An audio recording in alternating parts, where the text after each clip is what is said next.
Oh, hello, world. Hey, welcome to Comic Book News. I'm your old pal, Dan Shaheen. Hey, CB. What's going on, man?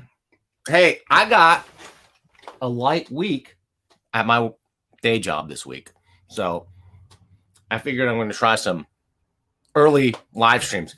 Audio okay, guys? By the way, without somebody else on the stream, it's hard for me to tell. So if there's any problems with audio, please let me know in the comments. Today, we're going to talk about what else? Comic books.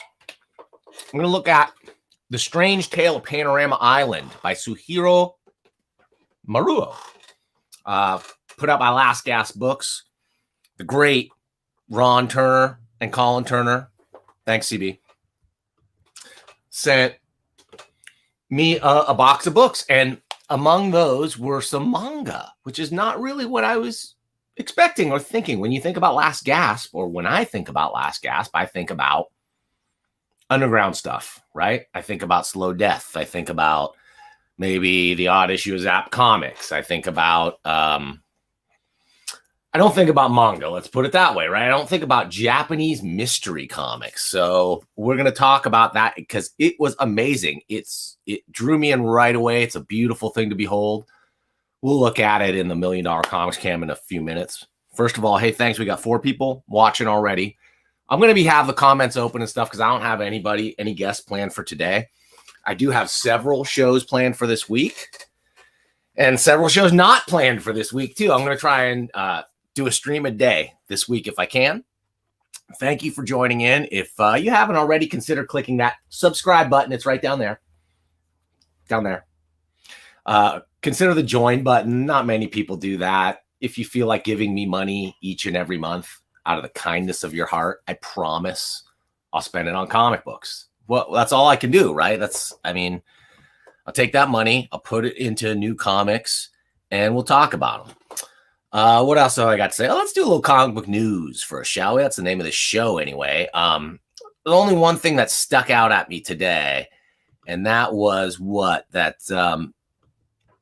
Diamond tells comic shops it's considering changing shipping costs. How exciting, folks, right? Well, so if you haven't been following, I did a live stream news story about Marvel jumping ship from Diamond, some say a sinking ship, and going to Penguin Random House, who is just like the juggernaut in the publishing, book distribution, publishing world. And it's just taken over the whole universe. Anyway, Diamond tells comic shops it is considering changing shipping costs. Now, if you've watched this show and this channel, and you've seen the Steve Jeppy live stream that I did, and you saw the multitude of retailers that come in here, the number one thing that anybody wants to talk to Steve Jeppy about is shipping costs, right? It's always like shipping costs. Steve, can you tell me what I'm paying in shipping? I just want to know what I'm paying, first of all. And they're a little bit cagey about it. I mean, you can find out. It's not the easiest to find out. Oh, Don Chin. Hey, Don Chin. Hey, Dan, do you get the X-Farce Reloaded comics I sent? Oh, boy, did I ever, Don. I'll be taking a look at them really soon. Maybe I'll bring you back in this week, and we can just look at it and talk about it. What do you think? Let me know. Send me an email or a DM or something. So anyway, Diamond, now, let's see. I'll just read the story. Should I show it? Should I share it? Should I share the story that I'm reading? Let me do it. I don't, why not? Okay, share that thing.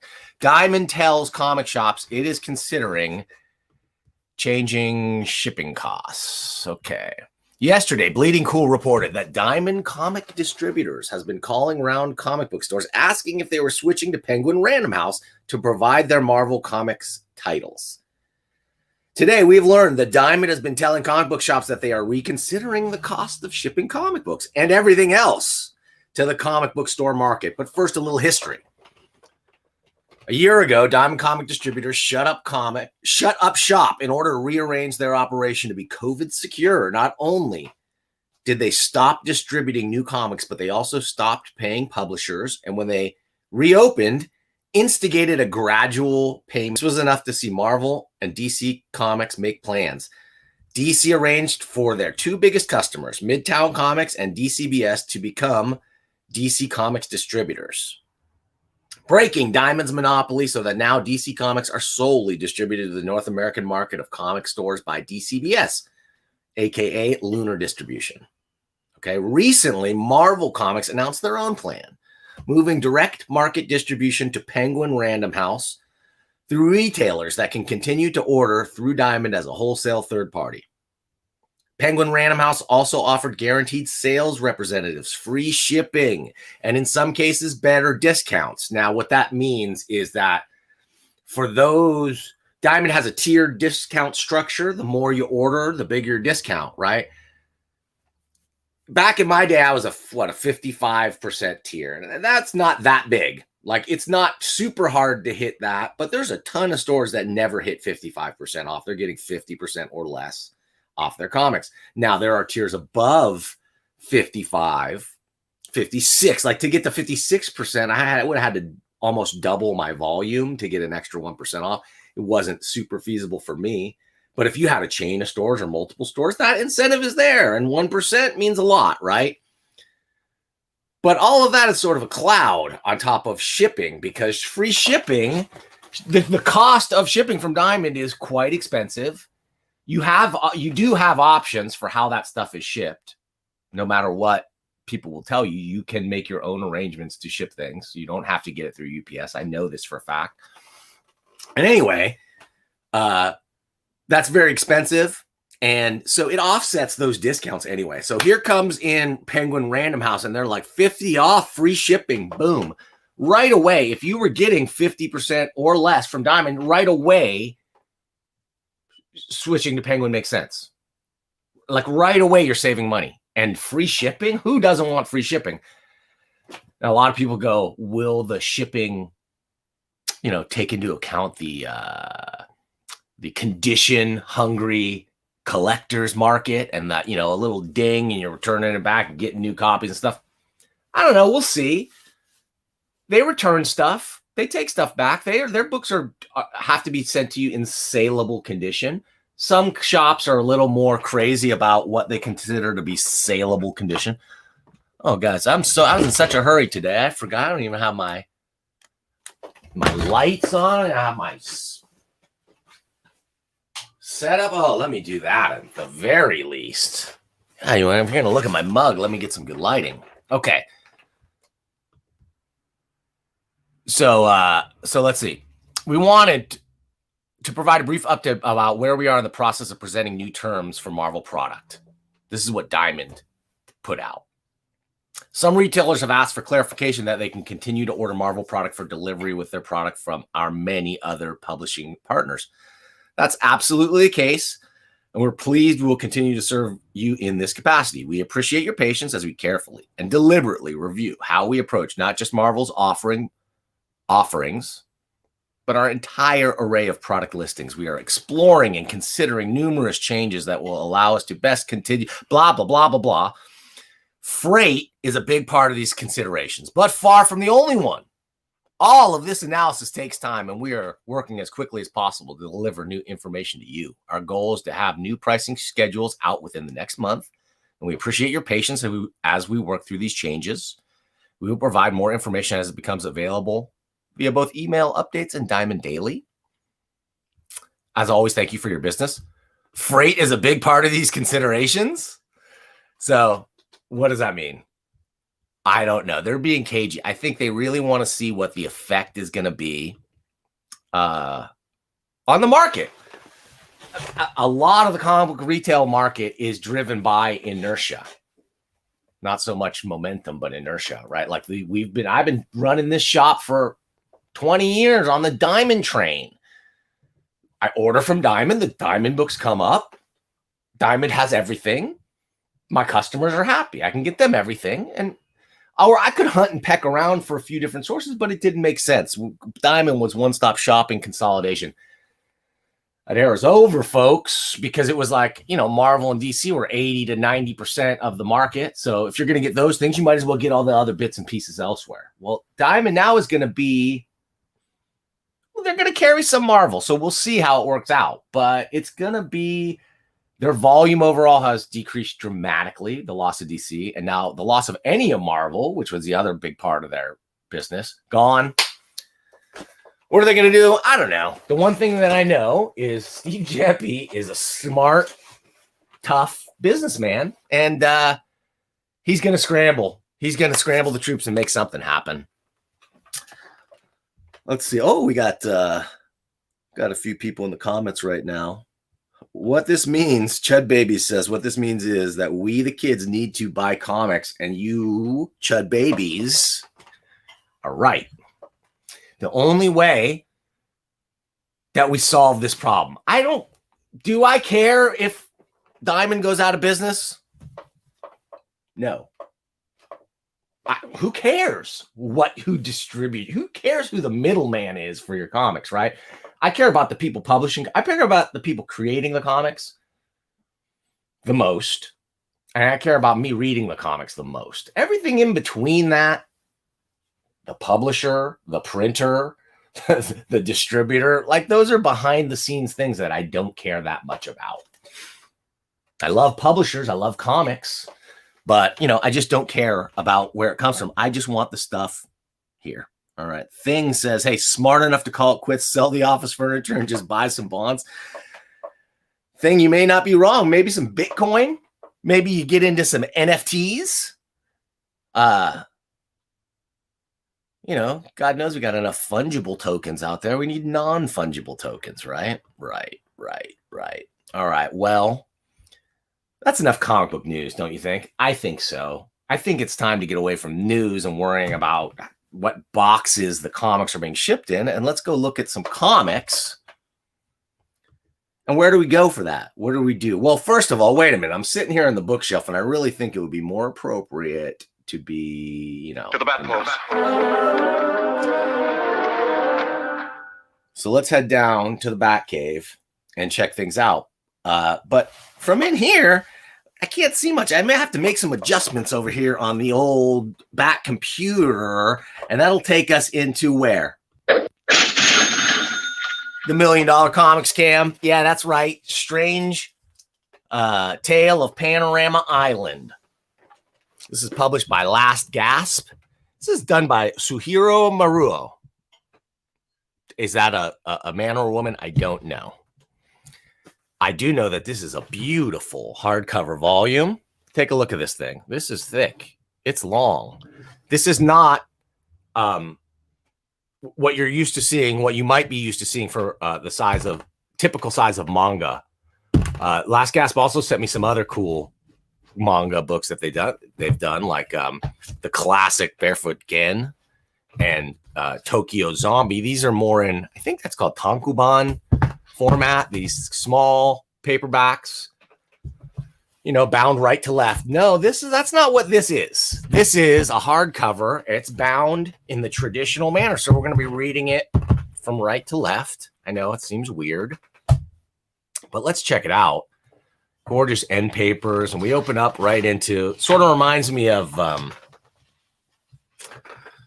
Akira, the way they used to publish Akira, and it had some color pages in the beginning. Like it was originally, I think this was published in those big, thick, it was serialized over time in those big, thick Japanese volumes that they read their comics weekly. Like they get these thick phone books every week full of crazy comics about everything. Like not except superheroes, almost like that's the exception. They got everything. They got sports comics and business comics and mystery comics. Okay. This is actually an adaptation of the most famous mystery writer in Japan from the 20s, I believe. And I think that's this guy, Itogawa Rampo. And like I was saying, these color pages are sort of glossy, shiny. It just reminds me of the way they used to publish Kira in America. There were a few color glossy pages, and then we get right into the black and white goodness.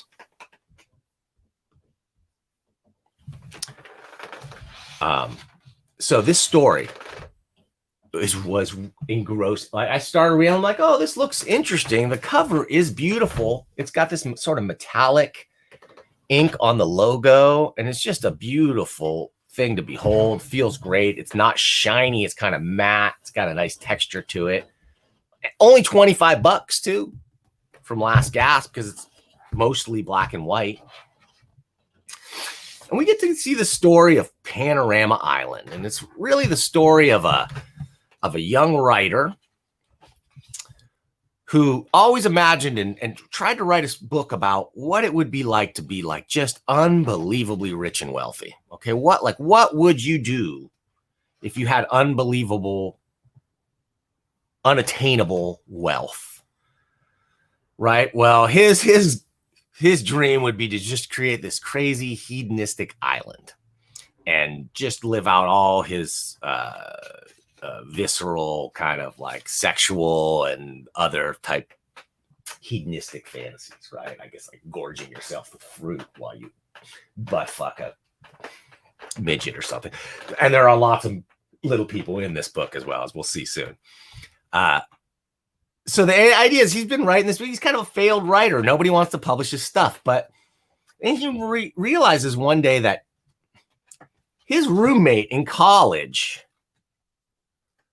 who he was just a dead ringer for. Like back in college, he had this roommate who was exceedingly rich. Like he was really rich, came from this wealthy family. He didn't really know how wealthy, but what he did know is he looked exactly like this guy. And he reads in the newspaper that this guy passed away from asthma. Okay. And this was published in 2016, by the way, here in America. When it was published in Japan, I'm not sure. So anyway, he realizes that I guess back in the 20s, people would sometimes like die from an asthma attack or whatever, but in reality, they were not dead and they would come back to life. So he goes, okay, I got about a week. I'm going to fake my own death. And then I'm going to go and I'm going to become my old college roommate who is just richer than anybody you could imagine, right? Right away, we can see the drawing style here. It's not what a lot of people would consider typical manga style. It's not the big eye, Astro Boy or whatever, no flying robots. It's a really thoughtful, beautiful drawing style. The sequential storytelling is solid. And, but just the little moments and the beauty, and as we'll see when we get to Panorama Island itself, is pretty amazing. B. Kepley says, I love Maruo. Also, Itogawa Rampo got his pen name from a phonetic interpretation of Edgar Allan Poe's name. Oh, awesome. I love the viewers. Ultra Gash Inferno is a must-read, as is Rose-Colored Monster. We'll get to more crazy manga later. I've got some other stuff here from Uncle Ron, Big Ron. So anyway, he realizes his pal is dead. And he got his chance to fake it. So he heads to the town. He quickly like writes a suicide note, fakes his own death, and heads to the town where his buddy is buried. And he really crafts a pretty perfect plan. In his mind, it's the perfect crime, right? There's nobody is going to figure this one out because he's trying to cover every angle. So first he went out and he commits fake suicide. He sort of stages his death as a drowning where the body is lost. That covers for him, and then he hops aboard a train and he heads over to that town. It heads, of course, to the graveyard. Look at this beautiful shot of the graveyard. Really, really beautiful looking stuff. Dan Fragga Boom says it looks awesome. It is awesome. I cannot recommend this enough. And we'll see. It gets awesomer. That's a word, which it's not. So Komoda, here I come. And he digs up the body. It's only been a week, but it's kind of, you know, Japan's, it's kind of tropical island. So I'm sure the body's not that great. Is this Komoda? Good Lord. So he finds him and happens to realize the guy's got a false tooth. Okay. And he's, oh, that could really stymie his plan. So he quickly just basically rips his own tooth out and shoves the guy's false tooth in there. And so this is like the perfect thing. So when he comes back to life, you know, nobody's going to suspect it because he's a dead ringer. He's been starving himself for like a week to try and look like he's been buried or whatever. So anyway, you would think, you know, it'd be tough to pull this off, but come on, that's our one suspension of disbelief, right? It's almost like this is the one bit of science fiction here. So anyway, the dead ringer comes back to life and, you know, is basically taken in immediately by the group. They don't really, you know, they don't really question it, especially because of the tooth. And then immediately, though, they start to realize something's kind of different about this guy. And he realizes that the one gap in his plan, the one person who really could give him away, of course, is the widow of his friend, who's now going to be his wife, right? Like, so if your wife doesn't know you're not you know, who will, right? So he's pretty worried about that. He's pretty panicked about that, but he manages to get over on everybody and pretty much convince them. But immediately he's sort of like, you know, this new thing coming back to life like this is really just giving me a new lease on life. And I've got a new idea and a new plan, right? I want to build what he calls an amusement park. And he's like, I want to build the ultimate adult amusement park. And I want to just fill it full of everything. And it's going to have the most amazing optical illusions and visual spectaculars and sexual escapades and, you know, everything that you could imagine. And while the people around him, you know, this guy, they owned a brick company. They made all the bricks for brick buildings. And this is sort of a time period where concrete buildings are taking over in Japan, or that technology is starting to evolve. So he's like, sell the brick factory and let's pour all of our money into the amusement park business. So almost Walt Disney-esque in that way, because he takes this crappy little fishing island and turns it into this pleasure palace, and it reinvigorates the economy of everyone around, because all the builders, and he hires all the people, the local people, as to be human statues and sex slaves and whatever he wants them to be. So he definitely is Disney-esque. I think he's that might be a sort of semi-inspiration here, sort of the Disneyland story.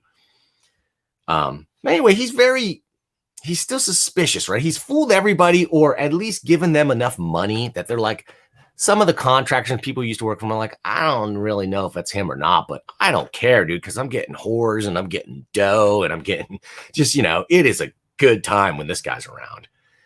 And so the building of Panorama Island begins, and they create just amazing spectacles. And a big part of what it are these crazy optical illusions. So things are like, staircases are built like a forced perspective. So it looks like the most giant staircase in the world, but it's really only 100 steps or so. But it looks like it goes on for miles and miles. Everything is optical illusions here. Nothing is what it appears to be, including, we'll get to that, but they build these panorama tower things that are just complete optical illusions. And here we get to see midgets jumping into the affair. There's just midgets running around like nowhere. I don't know why little people are associated with decadence so much. I guess it's something that kings are like sultans or potentates used to have. But I don't know. If you're going to have a crazy party in the 20s, there's going to be elephants and there's going to be midgets. There's going to be circus performers. He does look a little like Freddie Mercury. I agree. A little, but so do I. You should see me when I shave. If I just got the mustache. That used to be my I used to nickname myself Fat Freddie Mercury back before I got diabetes. Wah, wah. Anyway, tigers, midgets, dancing girls, singing lessons, dancing lessons, right? For everybody. And the other businessmen, like I was saying, they're just like, you know what? Let it happen. Okay, but Chiyoko, this is the wife. He's like, soon I will show myself to you completely. So throughout it, he's building. It takes many years to build this giant island, but he's just like, he has yet to get naked with his wife because he feels like when that happens, the game is up. So they take so he takes her to the island to really show her what Panorama Island is all about. And that's where we sort of get into this, the beauty and the decadence, just the power of this drawing, the architectural stuff and the statues and the classic stuff is just all picture perfect. And I just think this cartoonist's rendering abilities on people are just, they're out of sight. Like the posing and the nothing looks out of place. This is truly a master of anatomy and cartooning, and able to draw things that, I don't know, aren't just your typical American comic book fare, right? So she gets a view at her first panorama, and they enter and they go through a dark tunnel and they go through the bottom and they go up these winding steps. Oh no, wait, I'm sorry. That's not this. No, they're going down into his undersea tunnels. Okay. So he built these crazy, you've seen them at SeaWorld today in our century, but in the 20s, this would have been incredibly mind-blowing. Really cool. Like not quite steampunk, but like not modern, but not, I don't know, just very beautiful, almost 20,000 Leagues Under the Sea, Nautilus looking. All this amazing undersea life and just these beautiful drawings. And he's basically just trying to blow her away, Chiyoko, the wife, right? He's like, check this out. I built this all for us and for you. And just page after page of this stuff. And you can imagine this coming out. I tore through this thing overnight, right? And you could just kind of imagine this, though, coming out on a weekly basis, like just a little chapter, a few pages at a time. You would read this along with a bunch of other stories. I don't know. I love anthology series, black and white anthology series. If you read Dark Horse Presents in the 80s and Concrete and all those dudes. Anyway, I got Concrete in here somewhere. Concrete. Yeah, dude. Who doesn't like Concrete? Love that stuff. I miss Dark Horse Presents. I miss anthologies, but they just don't sell that well. I got a better Concrete in here somewhere. Yeah, they just don't sell that well. So, we don't see a lot of them anymore. Mwah. Back to the book. So continuing to see, all the people that they've hired. This is was their housekeeper, who was sort of suspicious of him at first about whether he was really the master returned to life. And now, has just joined in on the decadent fun. Really beautiful stuff.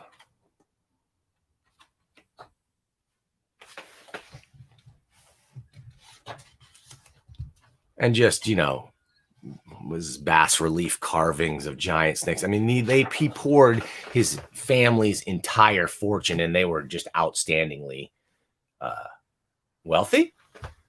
We got a lot of nice, tasteful nudity going on. Nothing too hardcore going on in this book, for sure. Sort of 1920s dirty decadence.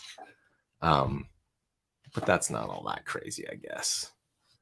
I would just love to visit this island, I think, for sure. I imagine it would just be fantastic. I feel like Mr. Rourke and Tattoo might pop out at any moment. Here's those forced perspective steps that I was talking about. So this is like, she's tripping. She's like, I could never walk up that many steps. But then they realize by the time they get to the top, it's like nothing. I can't possibly climb all these stairs, she says. And each, stairway leads to a new vista and a new garden. And eventually they get to the panoramas, right? So this is the deal. You climb up through a staircase and climb to the top of a tower, right? And you're in darkness the whole time. And you come up to the top and you look out, and what you would expect to see from the top of the tower is the island. You would expect to see a great view of the island, but it's set up with all these panels and optical illusions so that it looks like something completely different. And I guess this was like a carnival attraction or type of a thing in the 20s in Japan. And so this is taken to the next level. So they climb to the top, and she's like, oh my gosh, we're just seeing this never-ending vista of that. It's not where we just came from. So it's very disorienting and crazy, and he loves it. Okay.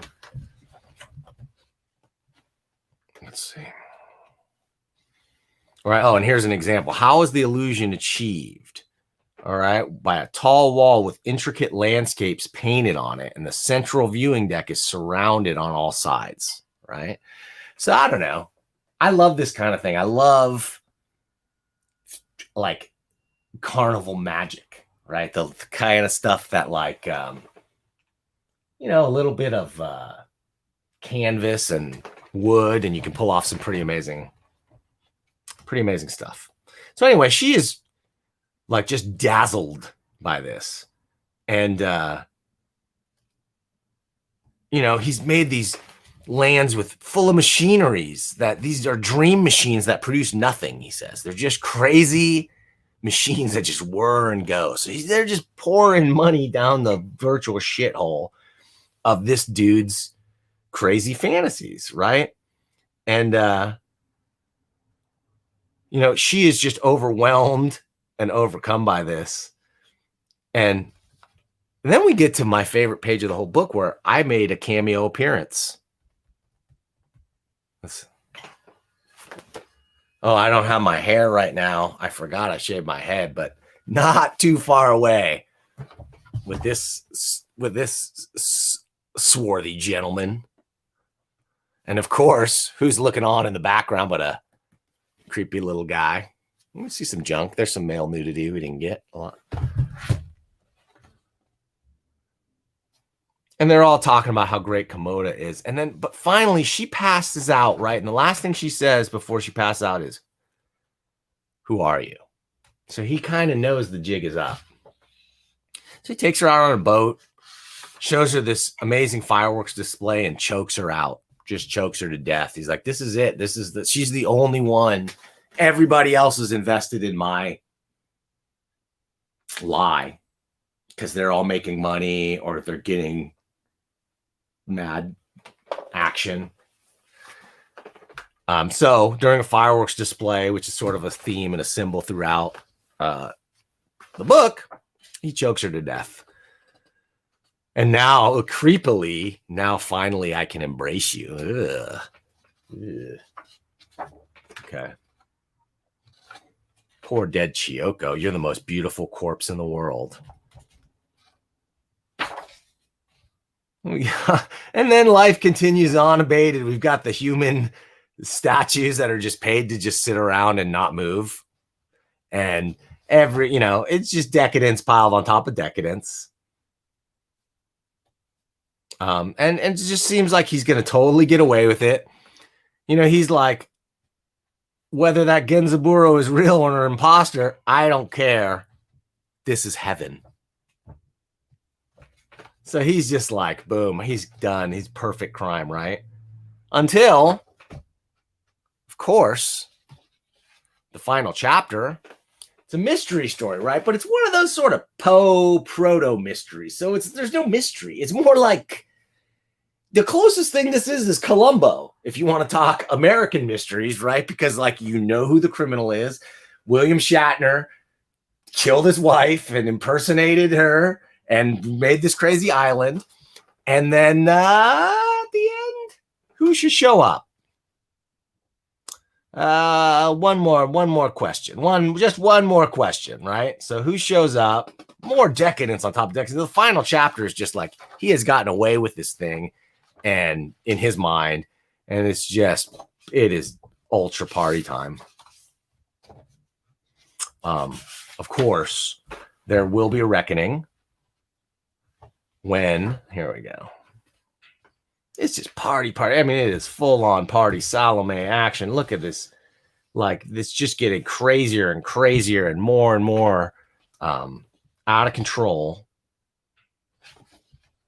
When finally he gets a letter, and in this envelope is the suicide letter that he wrote, that he himself, when he faked his death, wrote. So he knows jig is up. And then what happens? Columbo shows up in the form of Detective Akichi. Just one more question. Shows up and basically says, look, you know that book you wrote that you wouldn't get published? You were a frustrated author. Well, your publisher published it posthumously. And I read this book. And in this book, a millionaire takes an island and builds a crazy fantasy. And he's got midgets everywhere. And he's got like the exact description of what you've built on this island. And so I know it. The jig is up. You're done, son. And so he's like, okay, hey, now the price must be paid for this extreme lavishness. Give me a half an hour to settle my affairs. I won't try to escape. And I guess the guy believes him. And now, spoiler alert, if you don't want to know what happens, just stop watching. It's that easy. And then half an hour later, a huge fireworks explosion goes off and starts raining blood. And we get to see our protagonist's hand. He blew himself up. And that is The Strange Tale of Panorama Island, originally published in Comic Beam from July 2007 to January 2008. I thought it was awesome. I really loved it. I cannot recommend it enough. The Strange Tale of Panorama Island from Last Gasp, right? Let's go back to the comments here. We got a few comments. There's just a lot of going on. I'm glad there wasn't a lot of science fiction. Yeah, there was some science fiction, sort of, but it's like 1920s style science fiction, right? Like an underwater tube where you could see all the fish swimming around you. That's pretty scientific. All right, guys. Cool. Well, I want to thank you all. Unless I'm going to do some Q&A. If you got any questions, let her rip. But I got to get out of here. This was a lot of fun. We got 10 people watching still. That's plenty. That's plenty. I hope more people watch this. I'll send this link over to Ron Turner, and maybe they'll send me more comics. Oh, wait. Yeah. So coming up soon, maybe this week, I'm gonna do more comic reviews. I'm gonna look at another Last Gasp Japanese book, Pure Trance by Junko Mizuno. We took a look at it a little bit on my last show. I'm also gonna look at what I showed before, Barefoot Gen and Tokyo Zombie. These look great. What else have I got in the mail lately? Man, so much stuff. I apologize to anybody who sent in their comics to the $1 Million Mailbox because I am super backed up. We're gonna get Larry in here this week. One thing I do have. Honk and Friends, the Kickstarter. We had young Owen Clater in here to talk about his book. And he not only finished it, he delivered it on time and on budget. Honking friends. Honking friend. Oh, that's too big. You got a big head, Dan. What's going on here? I haven't read the whole thing yet. I want to take my time and savor it, maybe today, and then we'll bring it back in, and maybe we'll bring young Owen back, maybe his pop too, Ryan Clater from Coin Op Carnival. Really a lovely mini comic. It's got a nice feel to it, well stapled and trimmed. This is not your typical 7-year-old kickstarted anti-bullying comic, I'll tell you that much. I'll tell you what else. Thank you for watching. Oh, we're in the neighborhood of make-believe. Thank you for watching and checking out the Strange Tale Panorama Island. Thanks for dropping in on this stream. I'm going to start streaming more regularly, guest or no guest. I've got exciting guests. I've got coming up, I hope this week or next week, some really amazing stuff. Later on this week, on Thursday, Moondog Buys Comics. We'll have that. It's going to be really awesome. It's going to be a guy with history in comics and broadcasting and all kinds of stuff that I've got in common with him. So that should be fun. Come on in and check it out. Wednesday's comics. Maybe I will check out Wednesday's comics. I don't buy that many comics, unfortunately. I tell you, I'm down to, like, as far as like comics I am subscribed to, I pick up a bunch of stuff off the shelf. I'm down to these days the Core X-Men by Hickman, and that one is on the bubble. And then Usagi Yojimbo and Usagi Yojimbo Wanderer's Tale by Stan Sakai. I'm really working hard on getting Stan in here soon. They responded to me. They said yes, and then I have not heard back from them yet. What can I say? If you got a line on Stan, don't pressure him. Just let him know that there's no bigger Usagi fan than Dan. Dan the man. Shaheen, that is. Let me stop this screen sharing here. Okay, so thanks for watching. I'm going to play the closing credits here, guys. And make sure to watch them. Check it out. The cameo at the end. Will there be a cameo at the end? Maybe, maybe not. I don't have all my cameos. I'm sorry. All right. I'm sorry. I'll work on it. I'll play something, but check out the credits anyway. Thanks for watching. I'm going to maybe do a new set of closing credits here pretty soon. Because I had a lot of fun working on the new opening credits with the Peter Bag graphics and a few other things. So thanks for checking it out. Thanks for hitting subscribe. Thanks for watching. Click that like if you liked it. Click that don't if you don't, but leave a comment either way and come back and see me talk when? Tomorrow. I promise. All right. This was fun. I promise to come back tomorrow and I'll have some comics to talk about, if nothing else. Thanks for watching. We'll see you next time.